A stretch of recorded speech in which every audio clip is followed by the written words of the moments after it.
O que uma força que tenha unidade de operações especiais possui de vantagem prática em relação ao que não tem? Não sei se eu consegui ser claro com a pergunta. Assim, deu para ver que na construção histórica houve essa necessidade, percebeu essa necessidade de criar unidades de operações especiais, pelo menos no Brasil, nos Estados Unidos já tem várias e tudo mais. Mas eu não sei dizer se todos os países do mundo têm. Imagino que deva ter países menos desenvolvidos militarmente falando que não tenham. Onde é que esses países cujas tropas não têm unidades de operações especiais ficam limitados em relação àqueles que têm? Vamos pensar. É um contexto bem complexo essa sua pergunta, porque a gente,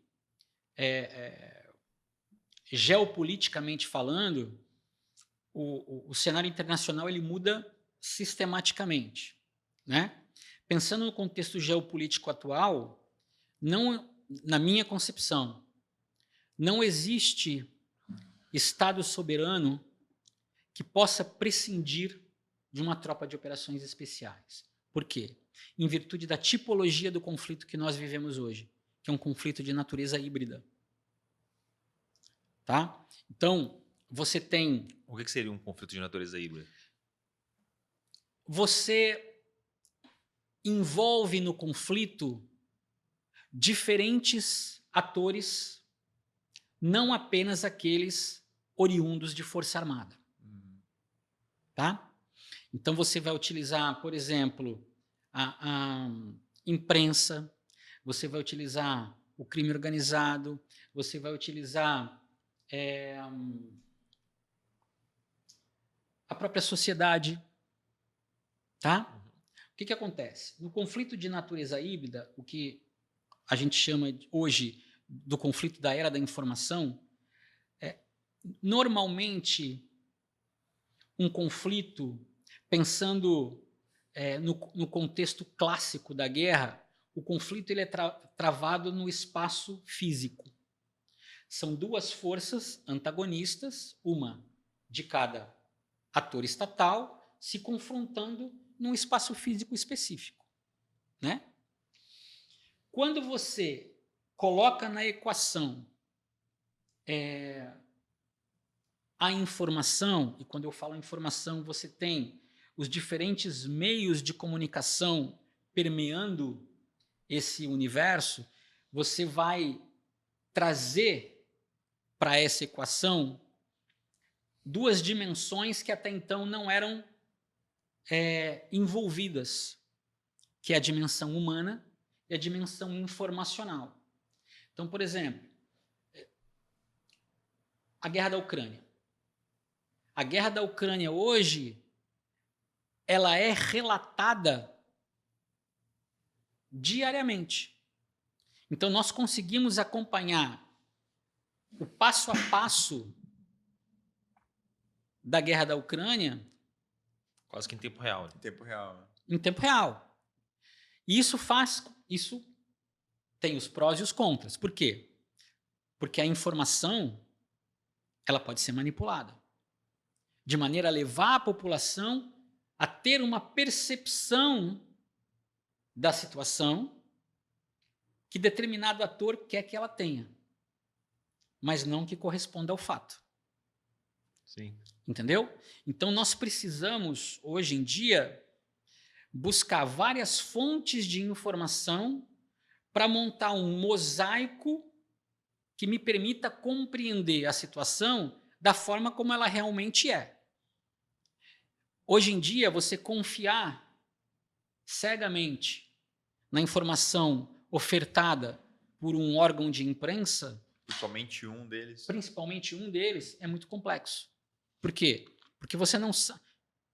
Nós temos a ideologia permeando isso, né? A ideologia ela está disseminada na sociedade. Então, assim, como nós vivemos hoje um período de conflito ideológico, nós precisamos absorver várias fontes de informação, né? Mesmo aquelas fontes de informação que sejam oriundas de órgãos que são contrários à tua visão de mundo. Para poder montar essa perspectiva e entender como aquela situação realmente ocorre. Mas você vê uma solução para isso? Eu li uma vez, assim, tipo, uma imagem que comentava o fato de que, hoje em dia, se você pegar um jornal normal, desse de folha, de folheto e tudo mais, você lê o jornal inteiro, você tem mais informação do que um rei tinha durante a vida inteira, 500 anos atrás. Porque a informação hoje gira muito rápido, de fato. Sim. E o ser humano, a gente é muito ocupado. Ninguém tem tempo para ficar o tempo inteiro validando todas as informações. Então, quando eu vejo essa situação, assim, eu concordo plenamente. De fato, pô, é óbvio, quem escreve, ele é enviesado por alguma coisa. Ele tem uma opinião pessoal, e às vezes nem ele tem a opinião pessoal expressa nele. Mas tem um redator-chefe que manda na edição toda, ele vai falar, pô, vai escrever isso, tem que escrever assim, assim, assim, é isso daqui e tal. E beleza, a opinião de fato vai vir enviesada. Mas como que a gente vai fazer, dado que ninguém tem tempo... É essa que é a grande questão, assim, quando eu paro para pensar em qual que é a função da mídia. Pô, analisando assim, eu penso, são pessoas que elas são remuneradas para buscar a informação e trazer informação já com a verdade, digamos assim, ou informação pelo menos neutra da coisa, de modo que você não precisa ficar fazendo isso. Ela já está fazendo porque é o trabalho dela, entendeu? Como que pô, minha vida está corrida, eu tenho um monte de coisa para fazer, eu vou ficar verificando cada fato, dado que o número de informações esse que é o ponto. Se fosse uma informação por dia, beleza, eu tinha tempo de uma informação por dia, perguntar 10 sites diferentes, 10 fontes de mídia diferentes e analisar e falar, não, isso aqui era assim aqui, é assim assado, eu vejo 2 pontos de vista diferentes e com base em diferentes visões sobre o mesmo ambiente, eu formo a minha visão sobre aquele ambiente. Mas no volume de informação que a gente tem, pelo menos para mim, me parece inviável, assim. Então, quando eu vejo isso daí, me parece que, pô, isso aqui, a gente só tá descendo a ladeira e é só o início ainda. Vai ter muito para baixo, que só vai piorando. Eu penso que nós vivemos um mundo complexo, né? Vulnerável, complexo, ambíguo, divergente, enfim. E eu não consigo perceber num horizonte temporal de curto prazo uma mudança de cenário. Uma solução que eu acho que é a mais simples e talvez a mais eficiente diz respeito a cada um fazer a sua parte através da educação. Entendeu? Quando você constrói o teu arcabouço de conhecimento de maneira sólida, quando eu falo arcabouço de conhecimento, é a tua formação escolar mesmo. Acadêmica. Começando no ensino fundamental e evoluindo, passando pelo ensino infantil, ensino médio, ensino acadêmico e aí a tua vida profissional. Né? Quando você constrói o teu horizonte perceptivo de maneira a conseguir filtrar as informações por conta da expertise que você tem e dos conhecimentos que você absorveu, você consegue filtrar as informações que chegam para você. A partir do momento que você tem uma experiência muito pobre e o teu arcabouço de conhecimento é mais pobre que a tua experiência, você fica sujeito a ter que confiar nas informações que te passam. E hoje em dia, essas informações são muito questionáveis. No passado, na minha geração, por exemplo, você confiava plenamente no que você lia no jornal, porque você tinha aquilo como sendo uma fonte segura de informação, um fato comprovado, porque o jornalista consultou a sua fonte e comprovou aquilo para trazer para o jornal, ou então para a televisão, né, ou para a rádio, no caso. Hoje em dia você já não confia nessas informações por conta... Até por conta da velocidade, né? Eles também têm... Todo mundo quer ter a matéria urgente, que sai primeiro e tudo mais. Então, eu imagino, tá, que já deve ter ficado muito mais displicente em relação a isso, assim. Vou validar muito até ter certeza que a informação é verídica. Não, eu tenho que postar antes porque eu tenho que ser o primeiro a jogar a matéria no ar. Eu acho que o mais. principal ponto, eu acho que é mais uma questão ideológica, esse mundo de guerra ideológica que a gente vive hoje, que está disseminado nas pessoas.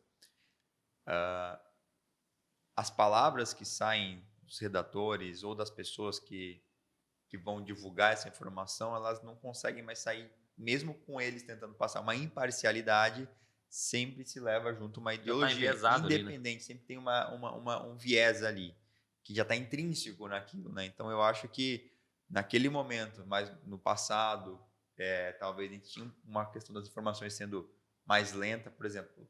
O redator ele tinha o dia inteiro para fazer um texto que vai sair no jornal do dia seguinte. Hoje, ele deve ter talvez 5 minutos para publicar numa página que sai em 5 minutos.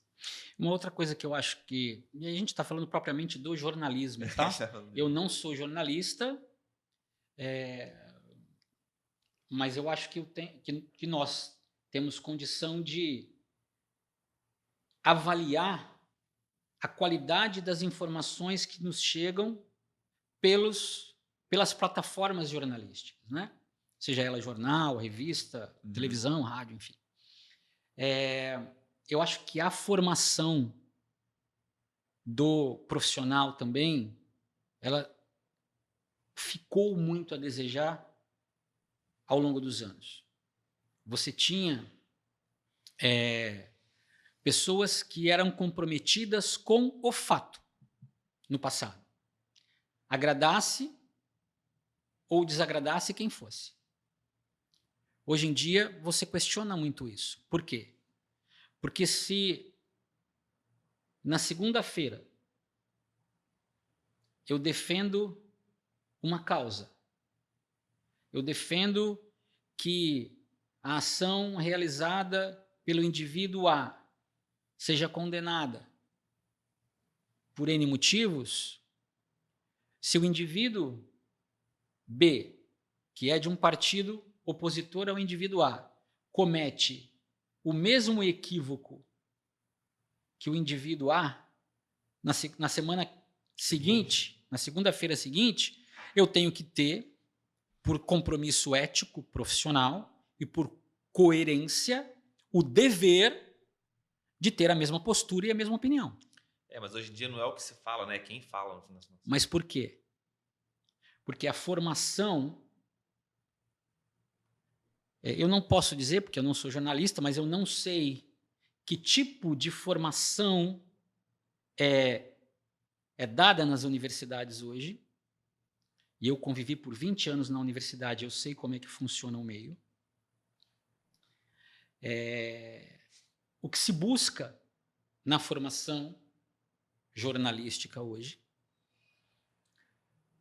que leva esses profissionais a terem esse tipo de postura. Mas eu acho também que muito desse conforto que eles têm para ter esse tipo de postura vai da percepção que eles têm de que a população tem uma memória de curtíssimo prazo. Mas pior que no Brasil, grande parte tem mesmo. Pode acontecer qualquer coisa, espera uma Copa, espera um carnaval, a população esquece tudo o que aconteceu. Não são todos, né? Tem muita gente que lembra, assim, mas acho que aquela sensação de indignação passa, entendeu? E aqui parece que passa muito rápido, assim. Questão de meses ou poucos anos, assim, a gente já passa a, talvez, amenizar o fato que ocorreu. A gente começa a relativizar, falar assim, pô, ali nem se sabe se de fato era mesmo, poderia ter sido muito pior, entendeu? Então, eu vejo muito disso daí. Vou te dar um exemplo. Cada um desses 3 livros, eles foram escritos com o propósito de ser referenciais para instituições acadêmicas, sejam elas de natureza militar ou civil. Pessoas que têm interesse pela atividade militar, sobretudo de operações especiais, têm nesses 3 livros fontes seguras de consulta. Como é que eu transformo esses livros em fontes seguras de consulta? Através de metodologia. Uma metodologia consistente que indica a fonte onde foi consultada. Nada do que está escrito nesses 3 livros foi escrito porque eu acho que é. Primeiro, eu estudei muito para poder falar das temáticas que são abordadas e depois eu fui em fontes bibliográficas, documentais e testemunhais de referência para poder embasar o que eu estava falando. Então, a partir do momento que você tem a construção do conhecimento a partir de um método que ele é estruturado, conduzido de forma coerente, não tem como você questionar as informações que estão ali. Você pode até não concordar. Agora, você dizer que elas não aconteceram, não dá, porque as fontes bibliográficas, documentais e testemunhais estão ali, embasando o que você está falando. O ofício do jornalista é um pouco isso também. Ele precisa se certificar da informação antes de dar a informação para o leitor, para o espectador ou para o ouvinte. Por quê? Porque é a credibilidade dele que está em jogo. Eu costumo dizer que nós, enquanto profissionais, enquanto seres humanos, né, nós podemos perder tempo, nós podemos perder dinheiro, mas nós não podemos perder credibilidade, porque quando nós perdemos a credibilidade, dificilmente nós iremos recuperá-la. E o seu nome você só tem um, né? Entendeu? Não dá. Então, os leitores dos meus livros, dos artigos que eu escrevo, os alunos do curso, os espectadores do podcasting, eles confiam nas informações que são passadas aqui. Por quê? Porque vocês construíram um know-how. A partir do momento que essa credibilidade ela se perde, dificilmente ela vai... É como um vaso de porcelana. Se você quebra, você até pode colar, mas ele não vai ser o mesmo. Uhum. Você sempre vai ver a rachadura ali. É. Né? Então, eu acredito que a questão da informação hoje, ela precisa ser conduzida com muito critério.